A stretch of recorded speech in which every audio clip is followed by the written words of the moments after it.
신약 성경 308쪽 갈라디아서 5장 16절 말씀 함께 보도록 하겠습니다. 함께 읽습니다.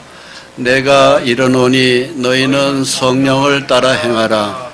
그리하면 육체의 욕심을 이루지 아니하리라. 아멘. 오늘 말씀의 주제는 성령을 따라 행하라, 이렇게 주제가 되겠습니다. 성령을 따라서 행한다는 것이 부활은 무엇일까요? 우리는 대략 방언 이런 것을 얼핏 떠올려요, 그죠? 또 방언을 또 전혀 무시하는 거 아닙니다만, 성령을 따라서 살아가는 삶은 정확하게 말씀을 따라서 사는 삶, 이렇게 우리가 마음에 정하면 좋겠습니다. 또 병 고치는 것도 성령이 주시는 한 이적은 틀림이 없는데 전혀 없는 거 아닙니다. 있어요. 그러나 말씀을 따라서 사는 것이 성령을 따라서 사는 삶이라는 것을 우리가 정확하게 내 마음에 새겼으면 좋겠습니다. 저희 교회에도 그런 이적들이 있습니다. 저에게 오셔서 병 고침을 받은 사람들도 많이, 또 이 안에도 많이 앉아 계시고 있고, 또 계속 진행되고 있는 것도 사실입니다만, 그것은 하나의 잠시 있는 이적이지 성령의 전부라고는 볼 수가 없습니다. 성령의 정확한 것은 말씀을 따라서 믿음으로 살아가는 삶입니다. 최고의 축복입니다. 그럼 그 성령님이 어디에 계시냐고 하는 거거든요. 성령님이 어디에 계실까요? 믿는 성도 속에 내주하고 계세요. 우리가 예수님을 영접하는 그 순간 성령님은 내 속에 들어와 계시고, 들어와 계신 그 주님은 내 몸이 좀 아직은 변화되지 않았잖아요. 지금 거룩하다고 칭하기에는 내가 너무 아직도, 즉 세속적인 때가 불결한 것들이 많이 벗겨지지 않은 것들이 우리 성도들 속에 있어요. 그래서 자신 없는 것이 있어요. 우리 몸 안이라는 것은 더러운 죄의 기질이 있습니다. 즉 내 속에서 그런 것들이 아직도 있기 때문에 우리가 많이 불편한 것도 사실입니다만, 그러나 주님이 내 속에 계신 건 틀림없거든요. 그래서 우리가 이 성령을 따라서 삶은 삶을 우리가 분명히 하고 사는 것은 굉장히 중요합니다. 우리 각자 속에 성령님이 계신 걸 확실히 아시나요? 여기에 대해서 나는 아직 잘 모르겠다. 성령님이 정말로 어디 계신지 난 잘 아직 모르겠다 하는 분들은 더 하나님을 가까이 할 필요가 있습니다. 그래서 내 속에 주님의 거룩한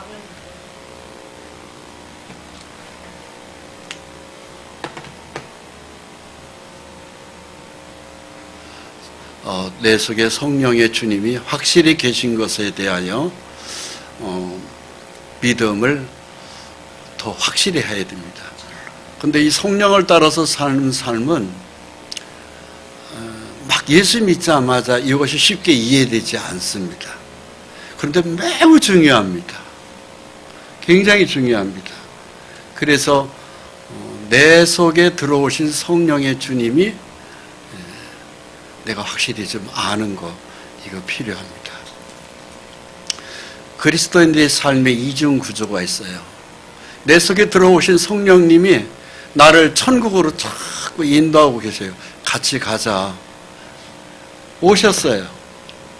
오셔서 내 속에 들어와 계셔요. 그리고 나와 동거하고 계시고 동행하고 계셔요. 예수를 믿는 순간에 이상하게 십자가는 나의 전부가 되어버려요. 그리고 천성을 향해서, 천국을 향해서 같이 가자고 그래요.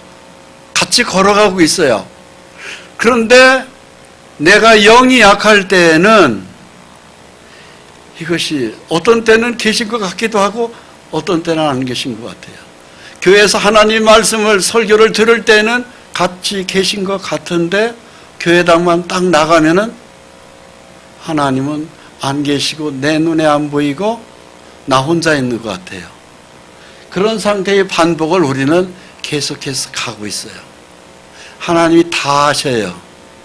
네가 교회 와서 설교를 들을 때에는 하나님이 함께 있는 것 같은데 교회당 문 밖에 나가면 세상 친구들하고 섞이다 보면 하나님이 안 계신 것 같은 거 잘 알고 계세요. 잘 알고 계세요. 그러면서 우리를 끌어가고 계세요. 가운데 있는 그림과 같이. 마치 그냥 우리가 시내가에 돌 계단을 하나씩 넘어가는데 주님은 같이 가자는데 나는 안 가려고 그래요. 꼭 가야 되느냐 이거죠. 어떤 때는 딴짓해요. 그게 주저앉아요. 못 가겠다고 어떨 때는 울부짖고 울어요. 때를 써요. 그렇다고 주님은 항상 우리를 매질을 하지는 않아요. 어떤 때는 업고 가세요. 어떤 때는 안고 가세요. 가기 싫어도 같이 가자고 그러면서는 우리는 천상을 향해서 갈 수밖에 없는 존재, 그것이 저와 주님과의 관계입니다. 하나님은 사랑의 하나님이에요. 우리를 매질하지 않습니다. 어떤 때는 우리를 끌어안고 업고 달래가면서 우리의 먹을 걸 다 챙겨줘요. 내가 다 이것저것 떨어서 다 죽게 생겼죠. 그랬는데도 죽지 않습니다. 하나님이 언제 나타났는지 내 형편을 잘 아시고 먹을 걸 챙겨주시고 업어주고 때로는 위로하고 그렇게 가고 있습니다. 그러면서 주님과 우리는 동행의 관계입니다.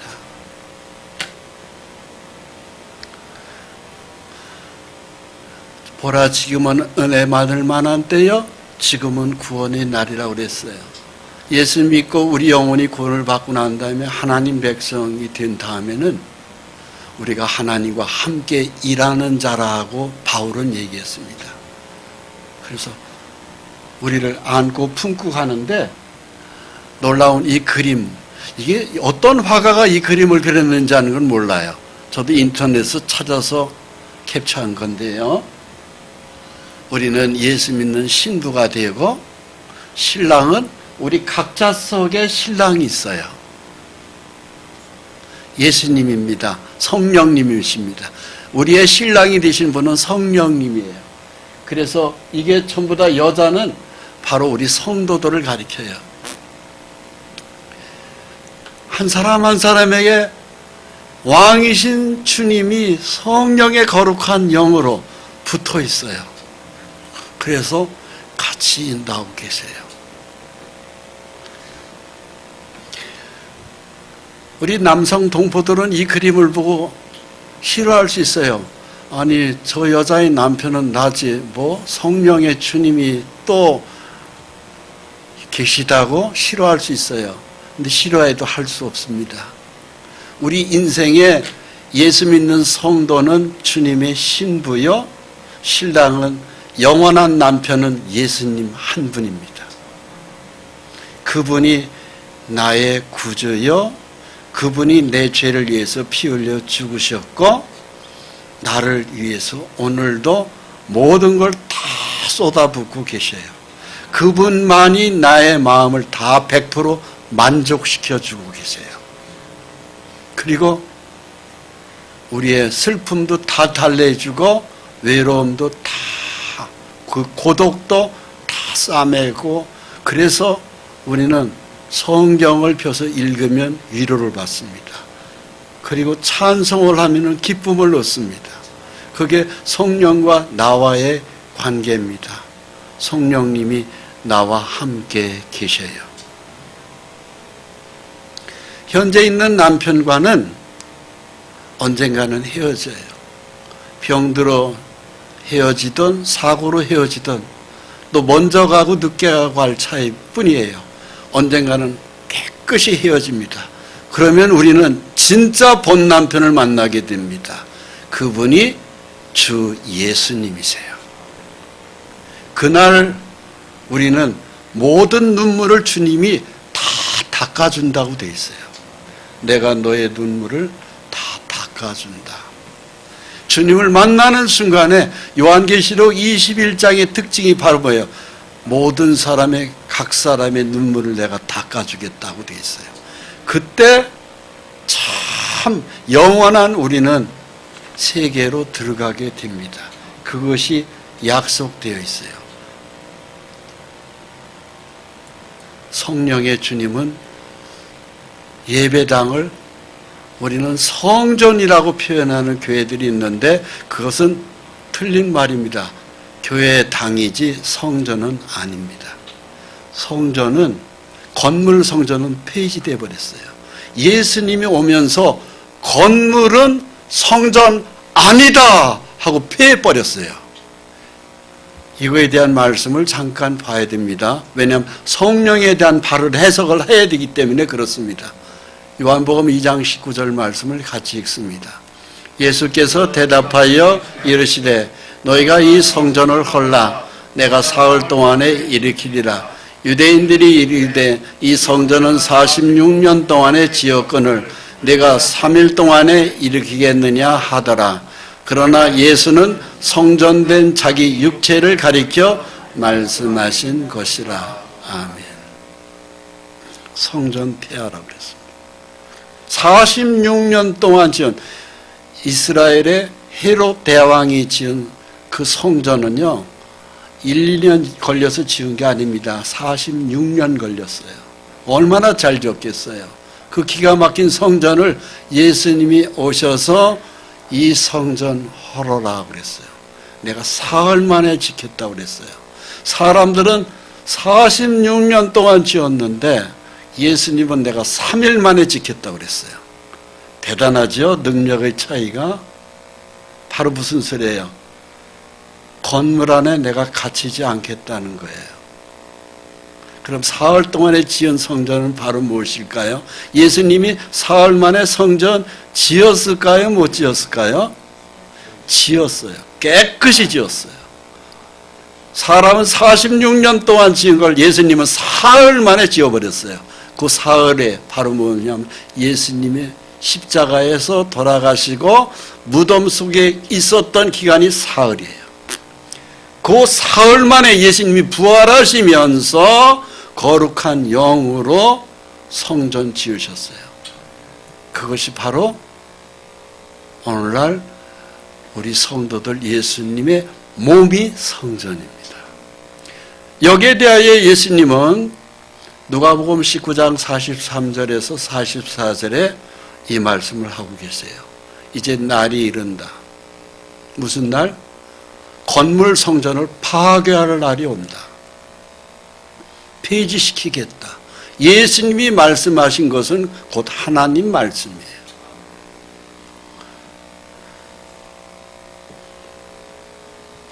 내 원수들이 토돈을 쌓는다는 것은 흙으로 쌓아서 이 성을 무너뜨릴 것이다 이거예요. 같이 읽습니다. 날이 이를지라 내 원수들이 토돈을 쌓고 너를 들러 사면으로 가두고 또 너와 및 그 가운데 있는 내 자식들을 땅에 맺히며 돌 하나도 도리에 남기지 아니하리니 이는 내가 보살핌을 받을 날을 알지 못함을 인함이라. 돌 하나도 돌에 남지 않고 다 무너뜨려지리라. 저는 이스라엘의 예루살렘 성전을 가보았습니다. 야, 돌 하나가요 제 몸뚱아리보다도 더 커요. 그런 걸 돌로 이스라엘의 성전을 지었어요. 그런데 돌멩이 하나도 남지 않고 다 무너뜨릴 날이 온다. 즉 건물을 하나님이 무너뜨리겠다고 그랬습니다. 보이는 건물 그림은 똑같이 이 예루살렘 성전은 로마의 보병 옥의 군단이 이끌고 가서 로마의 티투스 장군이 이 예루살렘 성전을 뺑 돌려서 포위했고, 그 정확하게 AD 70년에 돌 하나도 도리에 남지 않고 다 무너졌어요. 건물이 성전이 되는 것은 없습니다. 이제. 예루살렘 한 군데가 성전이었는데 그것이 무너진 거예요. 다 무너졌어요. 제가 예루살렘을 가보니까 통곡의 벽, 그것은 성전 외곽벽입니다. 서쪽 벽이에요. 지성소 성소는 다 무너졌어요. 그 한쪽 벽을 남겨두었는데 거기서 그 성전이 무너진 그 성전에서 유대인들이 막 통곡을 하면서 눈물을 흘리면서 기도하는 것이에요. 그래서 통곡의 벽이에요. 그 벽 자체 이름이. 그렇습니다. 성전은 무너졌어요. 건물이 성전인 시대는 2000년 전에 예수님이 오심으로 끝났어요. 그래서 오늘날 이 성벽이, 이것이 외곽 벽들입니다. 진짜 성전 자리는 여기였는데 이건 무너졌어요. 그럼 이건 바로 뭐냐? 이것은 유대 성전이 아니에요.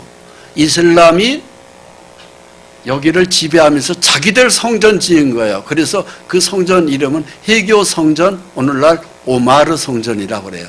저는 이 속에까지 다 들어가 봤어요. 신발을 벗고 들어가야 돼요. 근데 이것은 해교 성전입니다. 유대 성전, 성경이 말하는 성전 아니에요. 이것은 가짜예요.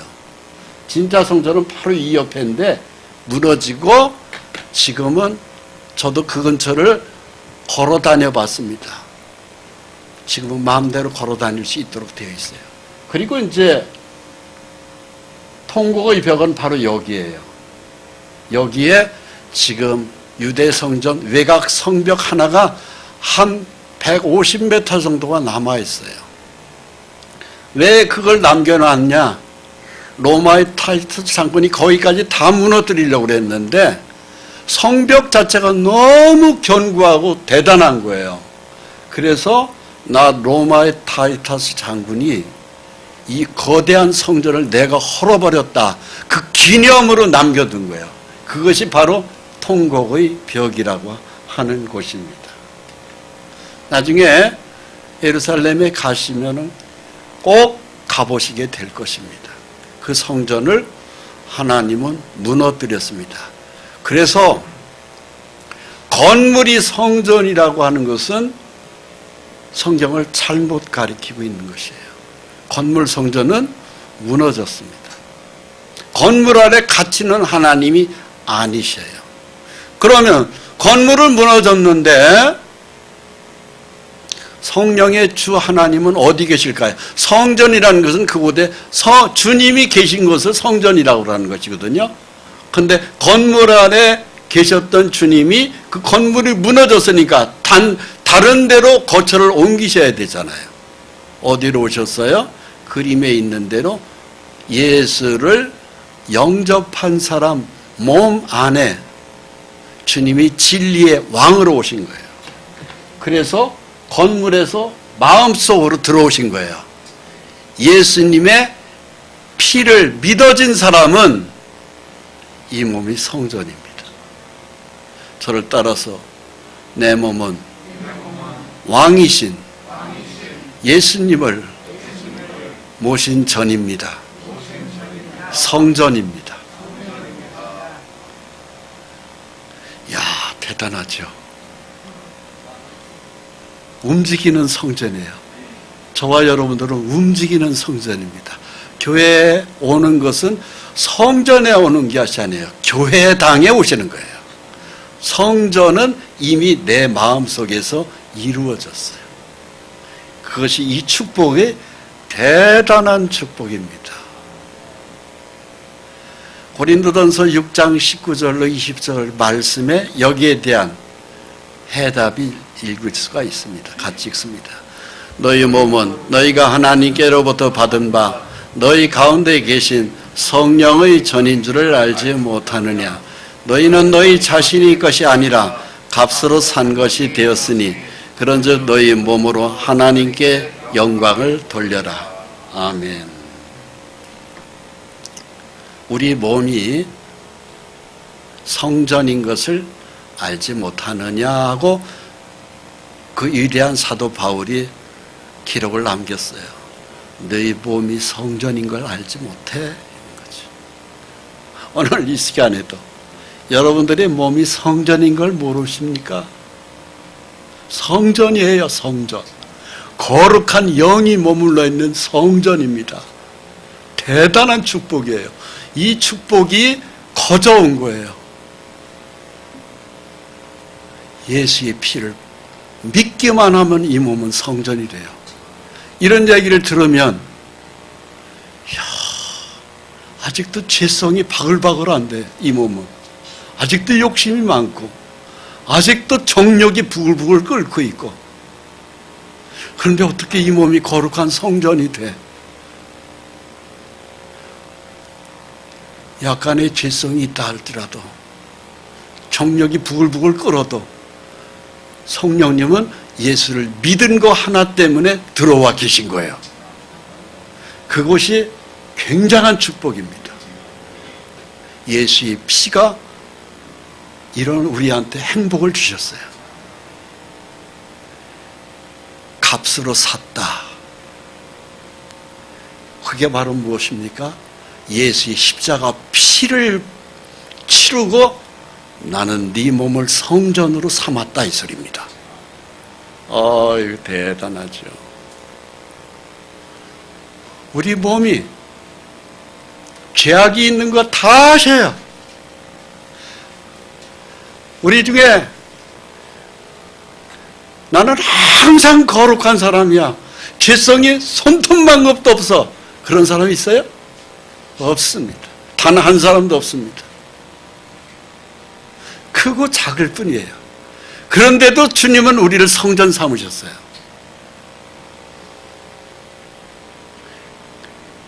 죄가 있다 할지라도 그 죄에 대해서 심판하지 않겠다는 게 주님이에요. 그러면서 우리에게 하나님은 놀라운 성령의 주님이 왜 내 속에 그런 가운데 내 이렇게 아직도 변화되지 못한 죄성이 다분히 많이 있는데도 내 몸을 성전 삼으셨을까? 거기에는 에덴 동산에서 우리 아담과 하와가 실패했던 선악을 알게 하는 나무의 실과를 먹지 말라는 주의 말씀이 있었는데 우리 조상 아담은 그걸 잊어버렸고 내던졌어요. 그 말씀을. 그런 아담이 실수한 걸 우리 주 예수님이 오셔서 다시 그 실수를 반복하지 않기를 바라요. 바로 뭐네요? 말씀을 붙들고 네가 나를 믿음으로 살아다고. 여기에 성령의 하나님이 우리 속에 오신 이유예요. 목적이에요. 그래서 우리는 내 속에 계신 하나님의 말씀을 우리 조상 아담과 같이 에덴 동산에 있었던 그 실수를 다시 해서는 안 됩니다. 말씀을 붙들어야 돼요. 지켜야 돼요.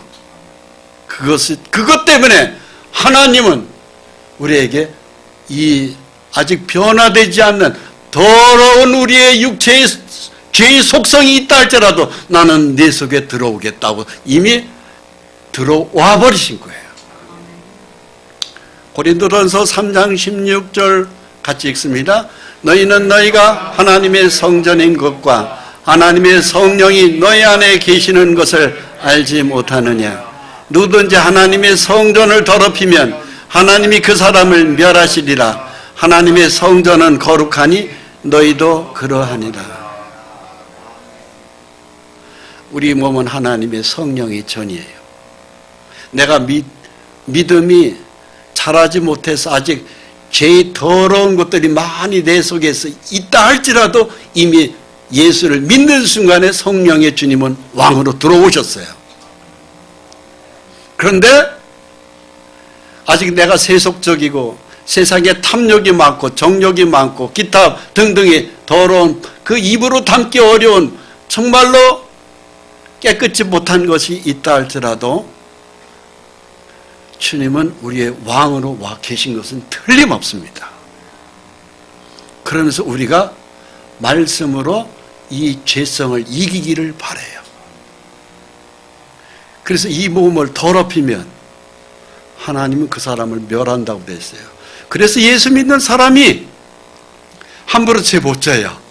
십자가의 보혈의 예수의 피를 믿은 사람은 세상적으로 그렇게 정말 못된 죄를 못 짓도록 되어 있어요.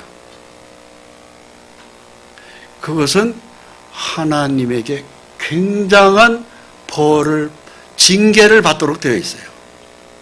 그래서 우리는 점점 깨끗하게 사라져가는 것이지 완전하게 내가 깨끗해졌다는 얘기는 아닙니다.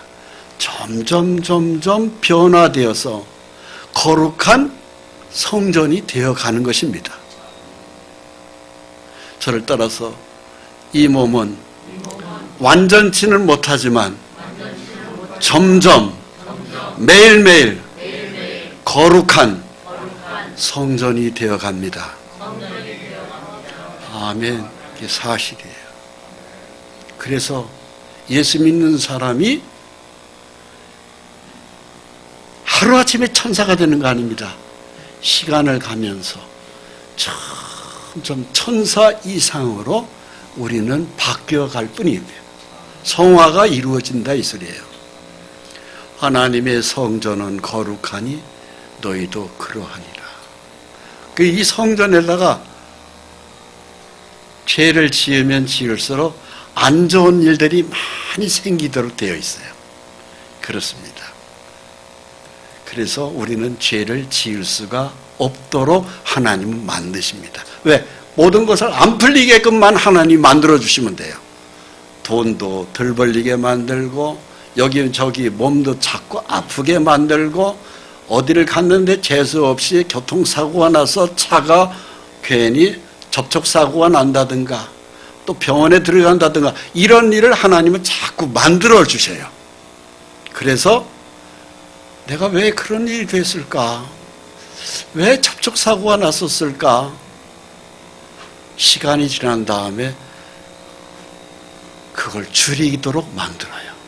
그게 하나님의 작품입니다. 우리는 만들어 가질 뿐이에요. 우리 육체가 그렇다고 해서 그냥 확 천사로 바뀌면 어쩌 좋겠어요? 그렇게 하나님은 안 하세요. 왜? 우리에게 자유를 주셨거든요. 네가 나를 따를 수도 있고 안 따를 수도 있고 모든 주권을 너한테 맡긴다. 네 자유의지로 한번 나를 쫓아봐라. 너한테 어떤 일이 생기는가? 좋은 일이 생겨요. 축복의 일이 생겨요. 생각지도 못했던 그 이상의 천국의 복을 쏟아 부어주셔요. 그것이 사실입니다. 그런데 그것을 완전히 이루기까지는 우리는 많은 실패와 고난을 겪도록 되어 있어요. 갈라디아서 5장 19절에 21절 말씀은 이런 말씀이에요. 예수의 십자가 피로 감사합니다.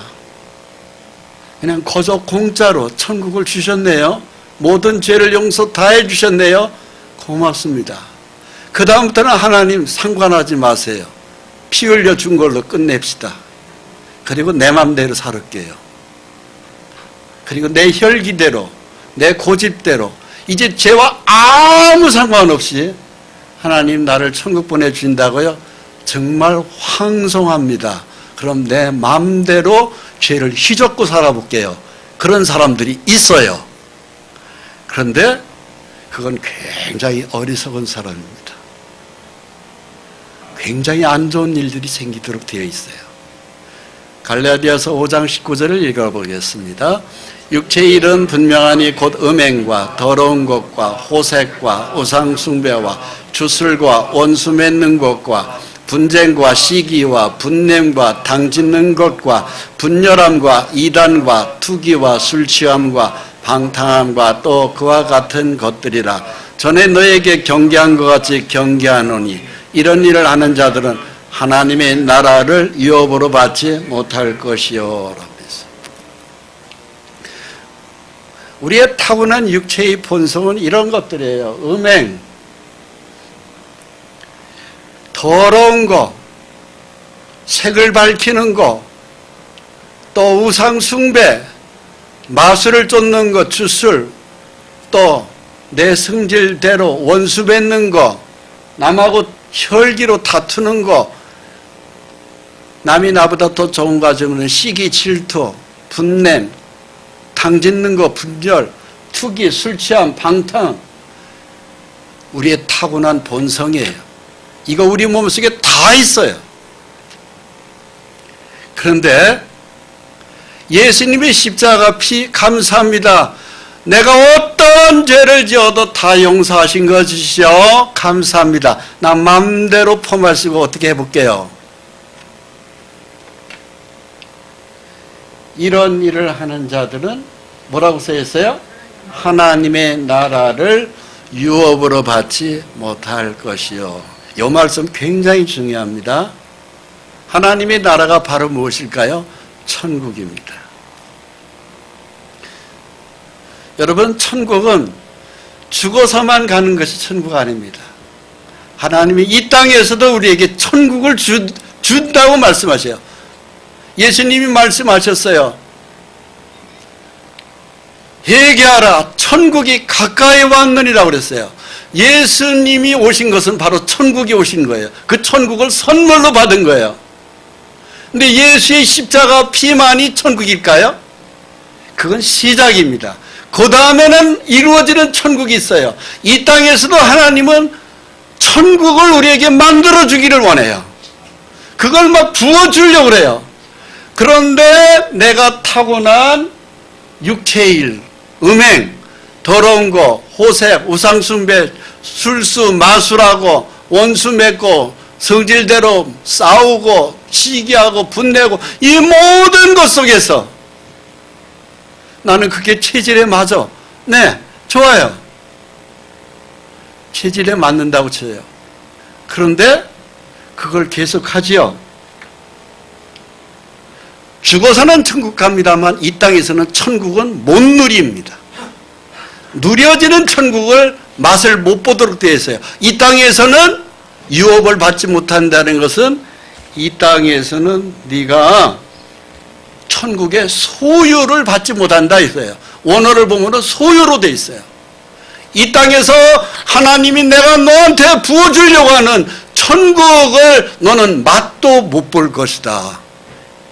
천국이 맛을 못 보면 바로 뭐겠어요? 고통의 지옥만만 보도록 되어 있어요. 그래서 내 타고난 본성대로, 내 기질대로, 내가 마음대로 술 먹고 방탕하고 이 모든 거요, 세월이 지난 다음에 알게 돼요. 헛살았구나. 허무에 빠지고요. 그리고 건강을 잃어버리고요. 가지고 있는 소중한 재산도 다 잃어버립니다. 모든 우리 인간에게 필요한 많은 행복의 요소들이 있어요. 그 행복의 요소들이 하나도 내 손에 쥐어진 것이 없는, 아무것도 없는 빈털터리, 그야말로 후회와 세월만 낭비한 많은 그 고통 속에서 우리는 살도록 되어 있어요. 왜? 하나님의 나라를 유업으로 받지 못해서 그래요. 하나님이 주는 그 엄청난 천국의 모든 것들을 내가 전혀 누리지 못하도록 하나님은 다 뺏어가 버립니다.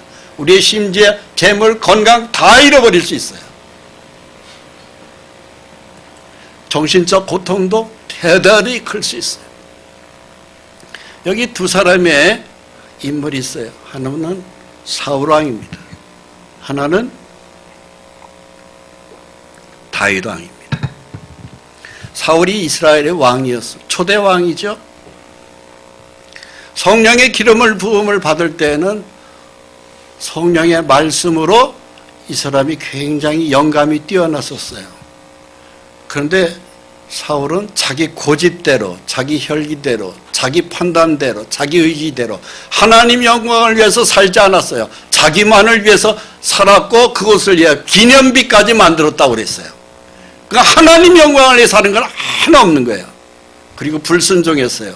자기 마음대로 살았어요. 온 벌이 바로 무엇일까요? 머리가 깨지도록 아프는 정신적 충격을 받게 돼요. 사무엘상 16장 14절에 이렇게 기록하고 있어요. 맨 위에 것만 같이 읽습니다. 여호와의 영이 사울에게서 떠나고 여호와께서 부리시는 악령이 그를 번뇌하게 한지라.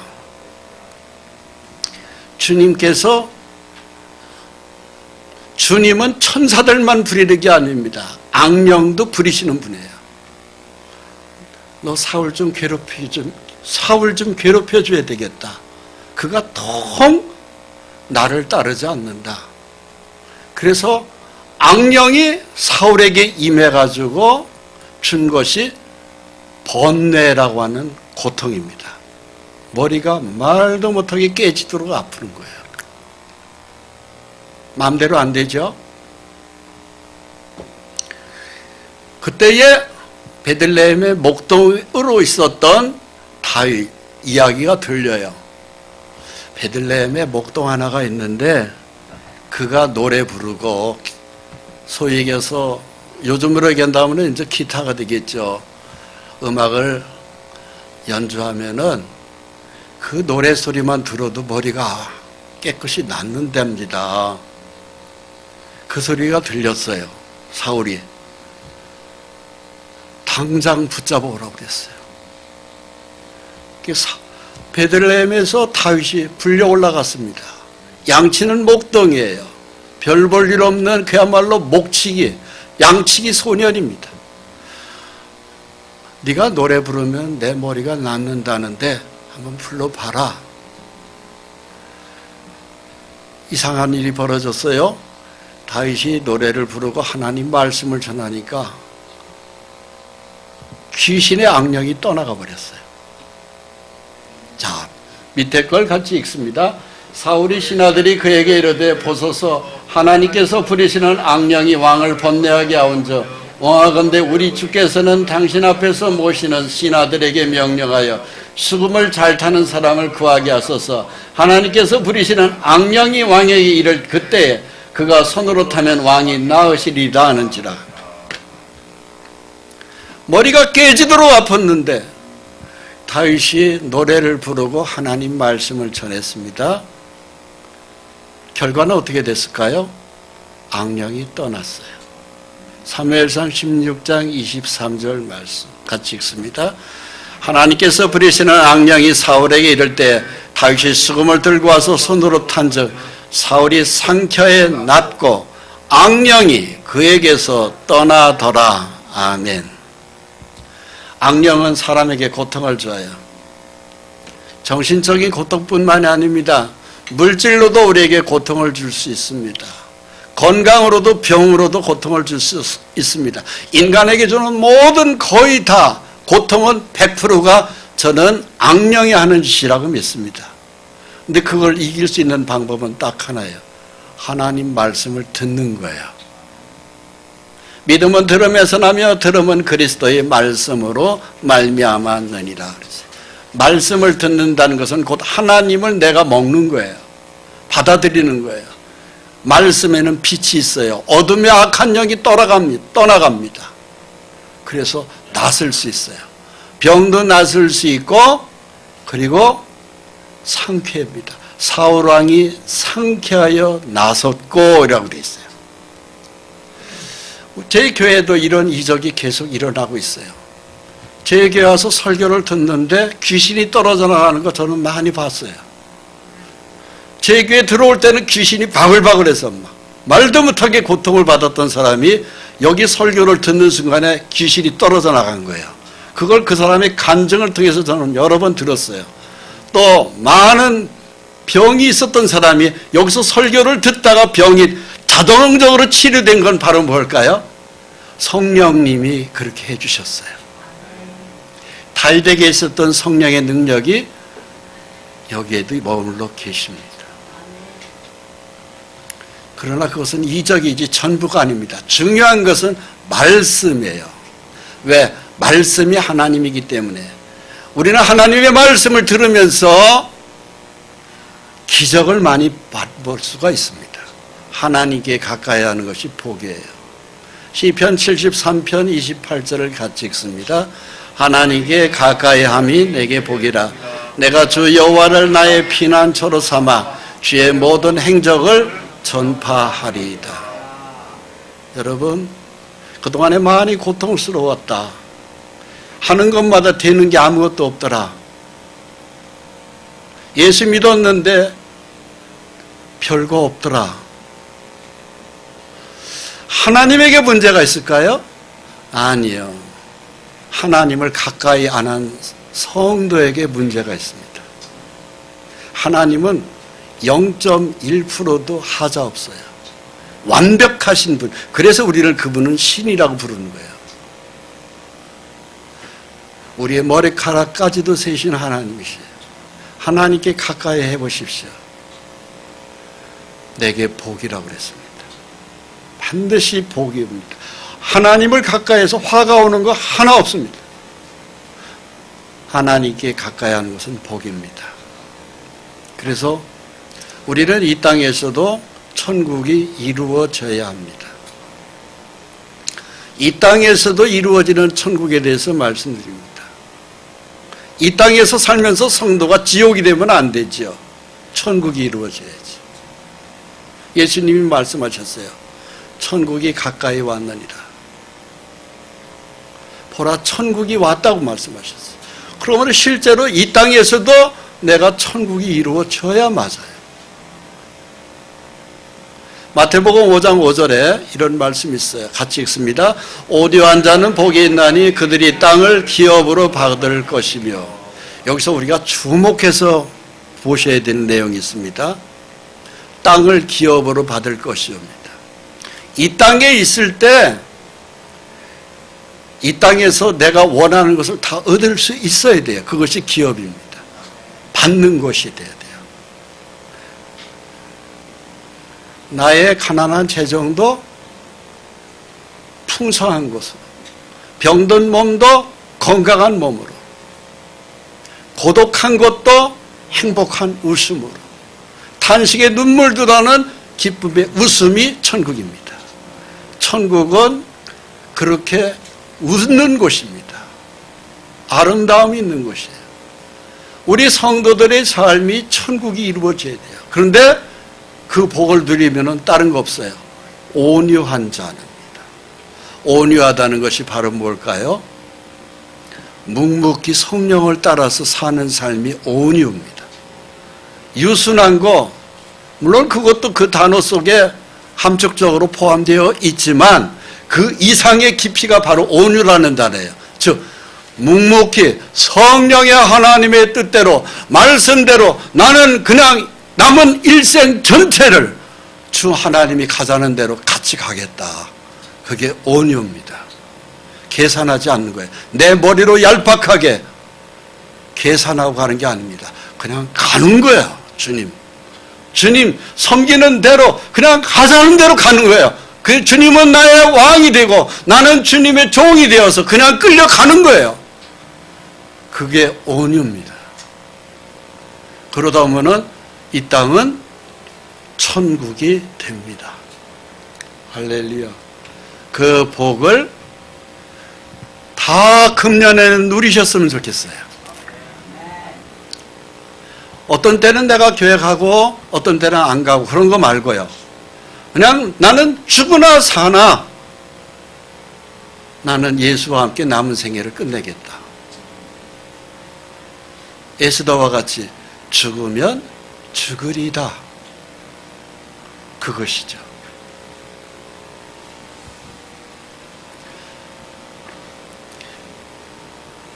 자, 신명기 11장 24절로 25절 말씀 보면 참 재미난 말씀이 있어요. 모세와 더불어서 여호수아 칼렙 12명이 정탐꾼을 포함해서 이스라엘 백성들이 가나안 땅을 드디어 40년 만에 밟습니다. 요단강을 건넜어요. 그때에 믿음의 사람 12에게 각 지파별로 약속한 것이 있어요. 모세를 통해서. 너희가 발바닥으로 밟는 땅은 다 너희 것이 될 것이다 하는 말씀이에요. 즉 땅을 소유로 준다는 거예요. 그래서 그 땅을 밟는데 너희가 밟는 땅은 너희를 대적할 사람이 아무도 없다. 그냥 다 무서워서 벌벌 떨 것이다. 신명기 11장 24절의 말씀입니다. 우리 함께 읽습니다. 너희의 발바닥으로 밟는 것은 다 너희의 소유가 되리니 너희 경계는 곧 광야에서부터 레바논까지와 유브라데 강에서부터 서해까지라. 너희 하나님 여호와께서 너에게 말씀하신 대로 너희가 밟는 모든 땅 사람들에게 너희를 두려워하고 무서워할 게 하시리니 너희를 능히 당할 사람이 없으리라. 하나님의 이 땅에서도 우리에게 풍부를 주십니다. 비옥함을 주십니다. 옥토를 주십니다. 결실을 주십니다. 웃음을 주시고 감사와 기쁨이 넘치도록 축복하세요. 우리가 바는 손을 대는 것마다 다 잘 되어야 돼요. 우리가 밟는 모든 것마다 경쟁업체들이 무서워서 떨도록 되어 있어요. 왜?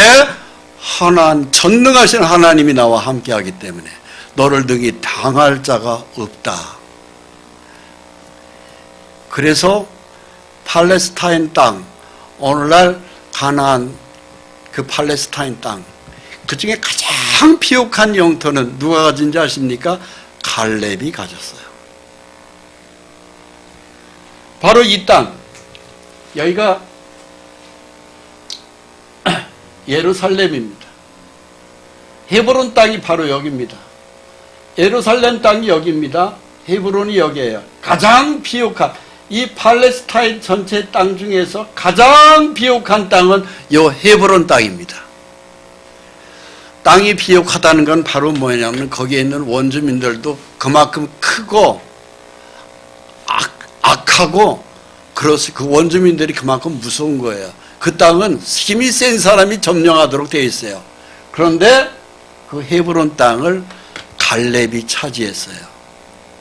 그때 차지할 때 갈렙의 나이가 몇 살이냐?